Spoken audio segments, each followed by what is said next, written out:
DJ Sixsmith here for CBS Local Sports, joined by the man who'll be calling the Super Bowl, Jim Nantz. Thank you, DJ. Jim, great to see you. Great to see you. I've seen this young man since he was in high school.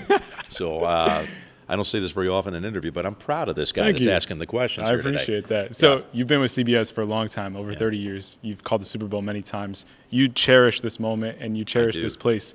Take me back to your first Super Bowl. What's one memory you still cherish? My first Super Bowl, I was the studio host of the Super Bowl Today, and that was the Ravens against the Giants. The game was not compelling. The Ravens won in a rout, and I just remember, honestly, just the thrill of drawing the assignment to call the biggest event in television. My first game that I called was Chicago against Indianapolis down in Miami.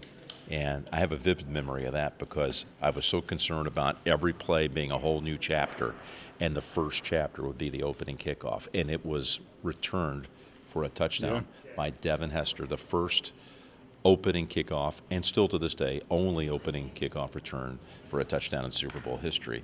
That's some way to warm up the pipes is the first play of the game. You have to hit a decibel level and make a call on a run back for a touchdown, but it was a thrill. So obviously that's a great moment from the Super Bowl. When you think about your time as a fan, your time as an announcer, give me a couple moments that come to mind. That's easy. I could tell you as a young boy growing up in New Jersey, for some reason I was a Dallas Cowboys fan at the time.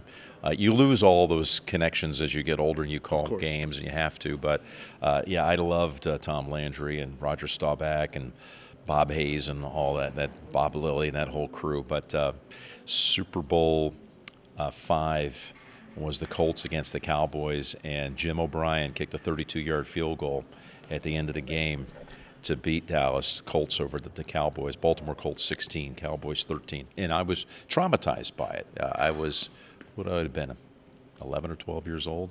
And everyone in school, of course, knew that I was, for some reason, was the only Cowboy fan in the area.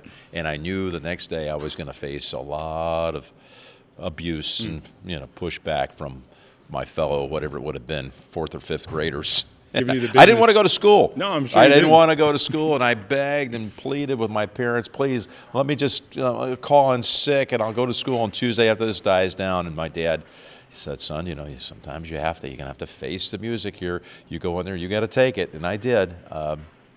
For some reason, I still remember that. As a fan, that one probably comes to mind because it was so early in my life, and those are indelible memories when you're a kid and they're seared in your brain. Hopefully there's some kids out there watching the game this year. They'll have some great memories of Super Bowl 53. So you mentioned the different chapters of the game, and you've had many different chapters of your broadcasting career. When you think about this chapter right now and the next chapter of this upcoming Super Bowl, I'm having more fun, DJ, than I've ever had in my career, in all facets of it.